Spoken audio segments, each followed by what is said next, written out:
संदेश रखेंगे मनीष सिसोदिया। बुराड़ी के प्यारे बहनों भाइयों, आपको गणतंत्र दिवस की सबसे पहले बहुत बहुत शुभकामनाएं। और गणतंत्र दिवस के मौके पर इससे बड़ी बात क्या हो सकती है कि आज हम बुराड़ी की 1000 गलियों के लिए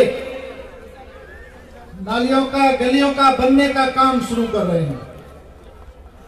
गणतंत्र के लिए, लोकतंत्र के लिए इसकी बड़ी बात क्या हो सकती है। वैसे तो अगर देखें तो आजादी के 70 साल बाद अगर देश की राजधानी में ऐसी कॉलोनियां हैं जहां पे अभी सड़कें तक नहीं है, तो इससे शर्मनाक बात भी कुछ नहीं हो सकती। इसीलिए मैं संजीव भाई से पूछ रहा था कि जब से विधायक बने हो, बुराड़ी तो अनऑथराइज्ड कॉलोनीज के लिए जानी जाती है कई तरह से, कितनी कॉलोनियों में काम किया, हिसाब लगा के मुझे बताया 4000 गलियों में सड़क बनवा चुके हैं संजीव भाई, 4000 गलियों में। और 1000 गलियों में अभी हो जाएगी इसी साल। 5 साल में 5000 गलियों में सड़क बनवा देंगे एक विधायक के। पूरी दिल्ली में जब हम सरकार में आ रहे थे, चुनाव लड़ रहे थे, तो अनऑथराइज्ड कॉलोनी एक बहुत बड़ा मुद्दा था।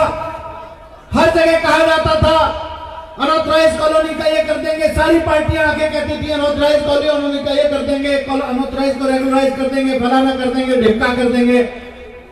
हमने कहा भाई कैसे करोगे? बोले कि पहले इनको नगर निगम में लेके जाएंगे, डीडीए में लेके जाएंगे। मैं नगर निगम और डीडीए क्या करेंगे?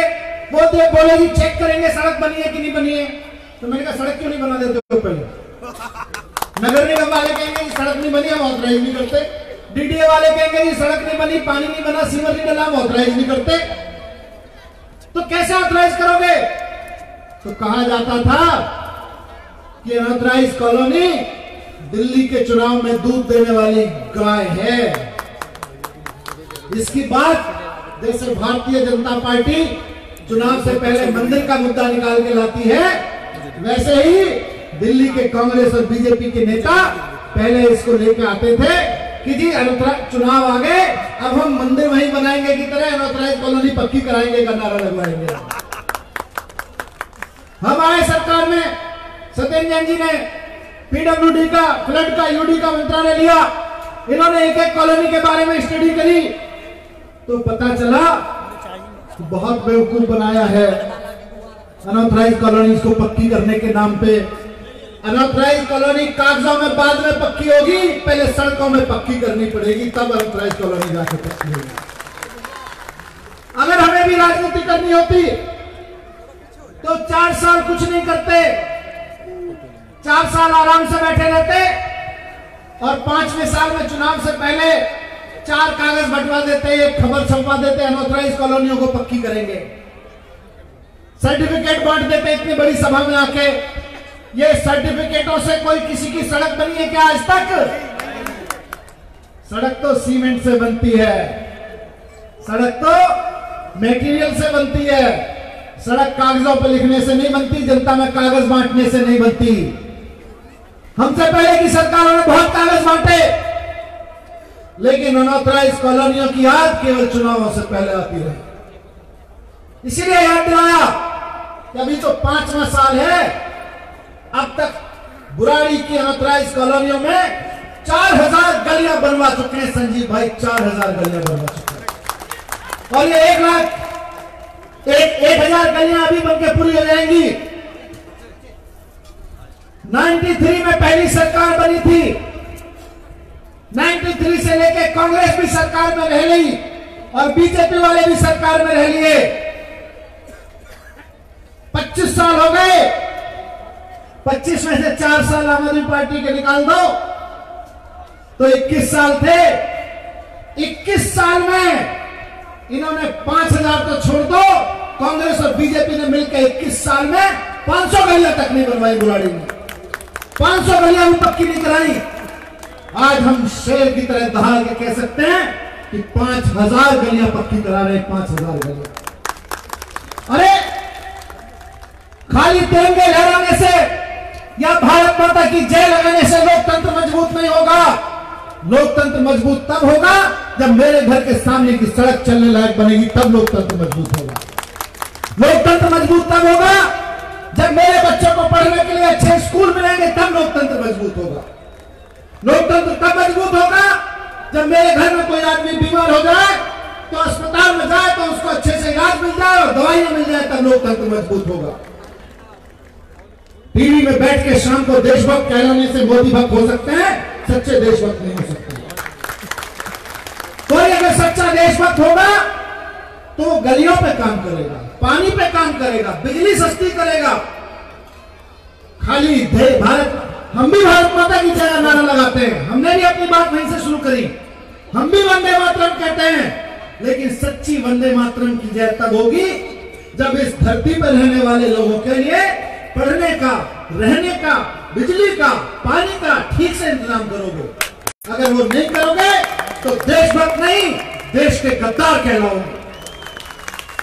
और पिछले 4 साल से, जब से अरविंद केजरीवाल जी की सरकार, आपकी चुनी हुई सरकार दिल्ली में काम करने की कोशिश कर रही है, ये 4000 गलियां बनवा चुके हैं, 1000 और बन रही है। 8000 स्कूलों के कमरे बनवा चुके हैं। 8000 कमरे छोटी चीज नहीं है। फिर से कह रहा हूं, 2 रिकॉर्ड उठा के देख लीजिए। 2015 तक दिल्ली के सरकारी स्कूलों में केवल 17,000 कमरे होते थे और वो भी टूटे फूटे होते थे, मकड़ी के जाले लगे रहते थे, छत छूती रहती थी। आज 70 साल के इतिहास में आजादी के दिल्ली में कांग्रेस और भारतीय जनता पार्टी की सरकारों ने मिलकर केवल 17,000 कमरे बनवाए, वो भी टूटे फूटे बनवाए। आम आदमी पार्टी की सरकार ने केवल 3.5 साल में 8,000 कमरे बनवा दिए और 5 साल के अंदर अंदर 12,000 और जोड़ देंगे, 20,000 कमरे और जोड़ देंगे। जितने इन्होंने 70 साल में बनवाए 17,000, हम 20,000 केवल 5 साल में बनवा दे रहे, 5 साल में। क्यों? क्योंकि वहां इस लोकतंत्र के बच्चे पढ़ते हैं, वहां इस गणतंत्र के बच्चे पढ़ते हैं। खाली राजपथ पे बड़ी बड़ी तोपों के सामने जब तोपें वहां से निकल जाए और जनता के सामने से प्रधानमंत्री जी हाथ लहराते हुए निकल जाए, उससे गणतंत्र मजबूत नहीं होता है। गणतंत्र तब मजबूत होता है जब राजपथ की ओर उम्मीद से देख रही जनता को यह भरोसा हो कि मैं घर वापस आके जाऊंगा तो मेरे बच्चे की पढ़ाई के लिए कमरे बनवा रही है सरकार, तब गणतंत्र मजबूत होता है। मुझे बहुत खुशी है कि आपकी चुनी हुई सरकार पिछले 5 साल से इस गणतंत्र को, इस लोकतंत्र को मजबूत करने का काम कर रही है। हम बहुत फख्र के साथ कह सकते हैं कि हम देशभक्त हैं और बहुत गुस्से के साथ कहते हैं कि पिछले 4 साल में मोदी जी और उनकी पार्टी और उनके एजी साहब और उनके चुने हुए कई सारे चाहने वाले अफसरों ने और कई पुलिस अफसरों ने मिलकर जिस तरह से दिल्ली की चुनी हुई सरकार के काम रोकने की कोशिश करी है, वो गद्दारी है देश के साथ। वो देशभक्ति नहीं है, वो लोग देशभक्त नहीं है, गद्दार है देश के जो काम रुकवाना चाहते हैं। बुराड़ी की कॉलोनियों में काम हो रहा हो और आप इंजीनियर के ऊपर FIR करने की धमकी दो, बुराड़ी में स्कूल बन रहे हो और आप अफसर का ट्रांसफर कर दो, तो ये देश के साथ गद्दारी है कि नहीं है? देश के आने वाली पीढ़ियों के साथ गद्दारी है दोस्तों। इसीलिए आज कह रहा हूं 26 जनवरी के दिन हमारे देश को ऐसे नेताओं की जरूरत है जो देशभक्त नेता हो, देश के गद्दार नेता नहीं चाहिए। जो भी लोग रुकवाते हैं स्कूल बनवाने का काम, अस्पताल बनवाने का काम, CCTV बनवाने का काम, वो सारे के सारे देश के गद्दार हैं। इसीलिए और आज हम ये कर पाए तो इसलिए कर पाए क्योंकि 4 साल पहले आपने हमें चुना।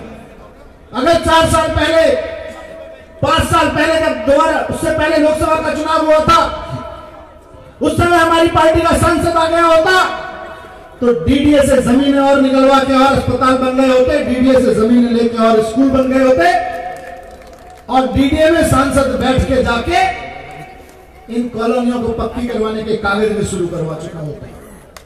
तो मैं आज आपको यही कह रहा हूं, सत्येंद्र भाई ने आपके सामने पूरा गणित रख दिया।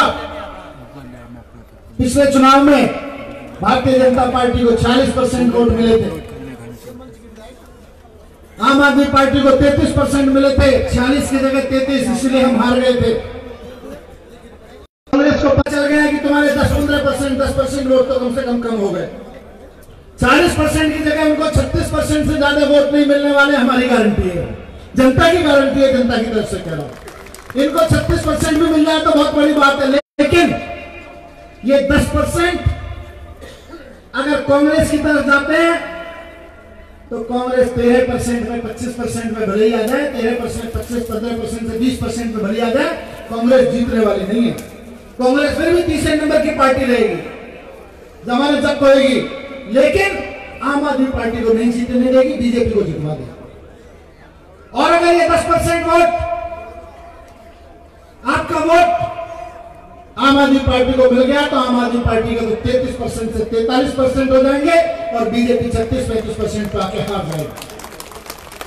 1-1% वोट जो भारतीय जनता पार्टी का कम हो रहा है, वो सारा का सारा वोट आम आदमी पार्टी के पास आना चाहिए। ये हमारी जिम्मेदारी है। इसलिए नहीं कि अरविंद केजरीवाल, संजीव झा, सत्येंद्र जैन, मनीष सिसोदिया महत्वपूर्ण है, इसलिए नहीं कि दिलीप पांडे को सांसद बनाना है, बल्कि इसलिए कि बुराड़ी की आवाज को डीडीए से लेकर दिल्ली पुलिस से लेकर दिल्ली के संसद तक पहुंचाना है, दिल्ली के संसद तक पहुंचाना। इसलिए आज क्या कह रहा हूं, दिलीप भाई जैसे आदमी जो सिंगापुर में आईटी की नौकरी करते थे, अच्छा खासा आईटी में अपना पैकेज था इनका करोड़ों रुपए का, बीवी बच्चों के साथ सिंगापुर में रह रहे होते, इनको काय को अनऑथराइज्ड कॉलोनी में आना पड़ता, लेकिन इनके अंदर की देशभक्ति जागी और ये वहां से छोड़कर जब हम सारे लोग, आप लोग, सब लोग मिलकर जंतर मंतर पे रामलीला मैदान में लाठियां खाने पहुंचे थे, तो सिंगापुर की नौकरी छोड़कर वहां से आगे क्या हो, हम भी देश के लिए लाठी खाने चलेंगे, हम भी जेल चलेंगे, हम भी आंदोलन करेंगे। उस आंदोलन से निकले, चाहते तो फिर आंदोलन खत्म होने पर वापस चले जाते, लेकिन गए नहीं। और आज सबके सामने ऐलान कर रहा हूं, आपकी जिम्मेदारी है कि सिंगापुर से वापस लौट के देश की सेवा के लिए आए दिलीप पांडे को संसद भेजना, बुराड़ी वालों आपकी जिम्मेदारी है। कॉलोनियों को मैं फिर से कह रहा हूं, बात अनऑथराइज्ड कॉलोनियों की है। अनऑथराइज्ड कॉलोनियों को केजरीवाल सरकार, सत्येंद्र जैन जी मिलकर पक्का करवा देंगे, ये हमारी गारंटी है, लेकिन कागज पर भी पक्का करवाना जरूरी है और सड़कों पर भी पक्का करवाना जरूरी है। तो केजरीवाल का मुख्यमंत्री बनना जरूरी है और दिलीप पांडे का सांसद बनना जरूरी है। इसलिए आज आपके बीच में आया था, आपने इतने ध्यान से मेरी बात सुनी, आपने इतना लंबे समय तक यहाँ पे बैठ के बातें सुनी, उसके लिए धन्यवाद। और साथ साथ मैं चाहता हूं, हमारी छोटी बहन जो अभी चली गई है, मैथिली ठाकुर, हमारी बिटिया, हमारी छोटी बहन, बच्ची है, हमारी देश की बेटी है, उसका नाम पूरे दुनिया में हो रहा है मैथिली भोजपुरी के गानों के लिए। उसने इतना शानदार कार्यक्रम प्रस्तुत किया, एक बार दिल से उस बच्ची को तालियां बजा के आशीर्वाद दीजिए। हमारी अपनी बेटी है, हम सबकी बेटी है वो। आज पूरे देश में कहीं भी, दुनिया में कहीं भी मैथिली भोजपुरी के कार्यक्रम होते हैं। इस छोटी सी, कितनी बच्ची है, देखा आपने, छोटी सी बच्ची है, लेकिन इसने नाम धुआं उठा रखा है। बड़े बड़े कलाकार फेल हो रहे हैं आज इसके टैलेंट के सामने। आज यहाँ गणतंत्र दिवस के दिन उसको भी आशीर्वाद दीजिए कि वो बेटी पूरे देश में, पूरी दुनिया में इसी तरह से सितारा बन के चमके, हमारी बुराड़ी का भी नाम रोशन हो, हमारे बिहार पूर्वांचल का भी नाम रोशन हो और देश का नाम रोशन हो। भारत माता की इंक्लाब, इंक्लाब। आखिर मैं एक चीज पूछना चाहता हूं, सरकारी स्कूल में किस किस के बच्चे पढ़ते हैं? आपको पता है ना, 28 तारीख को पीटीएम है, सारे पहुंच जाना 10 बजे स्कूल में अपने अपने बच्चों के। और देखो, जब ये सभाएं होती है तो पापा ज्यादा आते हैं, और जब पीटीएम में बुलाता हूं तो मम्मियों को भेज देता हूं, बेईमानी नहीं करने दूंगा। कड़क शिक्षा मंत्री हो, बच्चों की और टीचर्स की नहीं, पापाओं की भी खबर रखता हूं। ध्यान रखना, अगर पापा नहीं गए तो विद्रोह करवा दूंगा घर में, हड़ताल करवा दूंगा घरों में अगर पीटीएम में नहीं गए तो सारे पेरेंट्स को कह रहा हूं जितने यहाँ बैठे हैं, 28 तारीख को पीटीएम है, आपके बच्चे के एग्जाम भी होते हैं, पढ़ाई कैसी चल रही है, बात करिए जाके टीचर से, बात करिए जाके प्रिंसिपल से, और जाके देखिए कि आपके बच्चे का कितना स्कूल हो गया है। आधे दिन की छुट्टी ऐसे ही ले लीजिए, सिनेमा देखने जाते हो तो 3 घंटे के लिए जाते हो, नहीं जाते हो, 2 घंटे के लिए बच्चे के स्कूल में चले जाइए, वहां मम्मी को भेज देते हो। ऐसे नहीं चलेगा, सबको जाना पड़ेगा। धन्यवाद। एक बार सभी से निवेदन है, राष्ट्रीय गान के लिए एक बार सभी खड़े हो जाए, राष्ट्रीय गान के लिए। जन गण मन अधिनायक जय हे